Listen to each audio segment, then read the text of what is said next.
Vivons-nous ensemble parce que nous le désirons ou parce que nous y sommes obligés? Le vivre ensemble, cette cohabitation harmonieuse entre les individus que nous sommes, serait-elle au fond qu'un idéal inaccessible? C'est ce que semblent montrer ces chiffres présentés par Jérôme Fourquet dans son essai L'archipel français. 35% des personnes interrogées affirment ne rien avoir en commun avec leurs compatriotes. Les résultats des dernières élections législatives et l'apparition de 3 blocs opposés sur à peu près tous les sujets abondent dans ce sens. Et notez que le phénomène n'est pas qu'hexagonal. Le slogan « Plus fort ensemble »,« Stronger Together », c'était celui d'Hillary Clinton, mais aussi celui du Remain, du nom du camp qui a combattu sans succès le Brexit avant que celui-ci ne soit définitivement voté et entériné. En bref, dans les grandes démocraties du monde occidental, le sens du mot « ensemble » n'a jamais été autant perturbé. Ce trouble dans la démocratie, inquiétant, c'est celui qu'étudie depuis plusieurs années le politologue allemand de l'université de Princeton, Jan Werner Müller, lequel publie en français son essai « Liberté, égalité, incertitude ». Étrange devise qui rappelle bien sûr la nôtre, mais dans laquelle un concept philosophique vient soudainement remplacer la notion de fraternité, un peu comme si elle était devenue désuète, voire même périmée.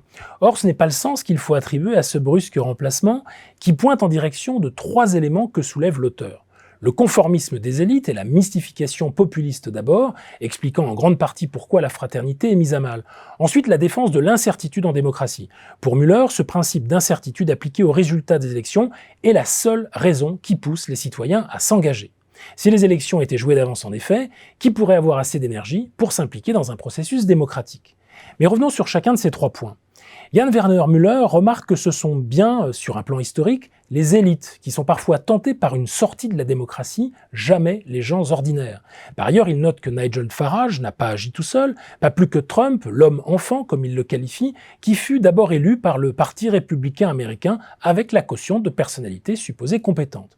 Mis à part sa parfois confondante naïveté, George W. Bush n'y était pas allé par 4 chemins lorsqu'il avait déclaré, pour faire un trait d'humour dans un dîner mondain organisé pour sa campagne, que les have-mores qui l'entouraient ce soir-là, c'est-à-dire les plus nantis, constituaient non vraiment une élite, mais proprement son électorat de base, constitué de celles et ceux qui ne pouvaient pas ne pas voter pour lui et qui n'hésitent pas à affirmer qu'ils sont épris de démocratie et qu'il convient de militer en sa faveur si et seulement si leurs impôts n'augmentent pas.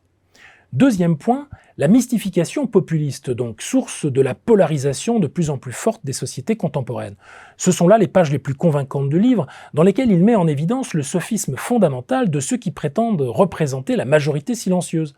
Majorité silencieuse qui, étrangement, ne vote pas pour eux, ce qui leur permet ensuite de considérer que les vrais électeurs sont en quelque sorte réduits au silence. En fait, le populiste est toujours celui qui a une définition ferme, définitive et clivante de ce que le mot « peuple » signifie. Il est aussi celui qui prétend qu'une partie du peuple n'en fait pas partie. Or, c'est là justement qu'intervient le rôle de l'indétermination. Troisième point. La démocratie consiste, selon le dramaturge Tom Stoppard, non pas à voter, mais à décompter les voix. Autrement dit, à faire en sorte que les résultats ne soient pas connus à l'avance, comme en Azerbaïdjan en 2013, où les résultats des élections ont été malencontreusement publiés sur une application iPhone la veille du scrutin. L'état de la démocratie se juge au sort qui est réservé aux perdants, qui doit pouvoir s'exprimer et avoir les moyens de préparer la prochaine élection, contrairement à la l'autocratie par exemple, l'élection par tirage au sort que beaucoup appellent de leur vœu. L'auteur en conclut que cet inconfort de l'indétermination en démocratie nécessite à son tour un minimum de tolérance, qu'il appelle fort banalement, mais fort justement aussi, respect, et qui n'a finalement pas moins d'importance en politique qu'en management. Le respect ne signifie pas l'absence de désaccord. Il est possible de ne pas être d'accord avec quelqu'un sans lui manquer de respect. Toutes les divergences d'opinion ne sont pas des divergences de principe, et toutes les divergences de principe n'impliquent pas de nier le statut de celui ou celle dont les idées ne sont pas les nôtres.